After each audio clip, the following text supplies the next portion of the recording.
خب منی که موهام صافه فرش کردم، مویی که فره اومده صافش کنه.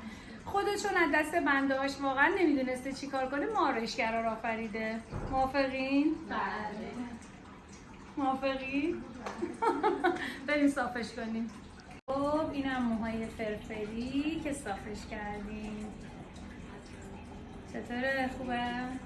راضی خودت؟ مبارکت باشه.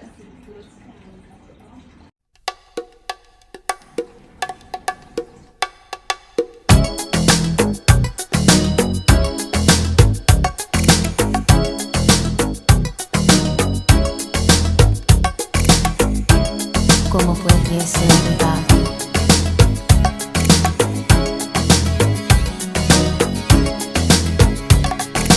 Last night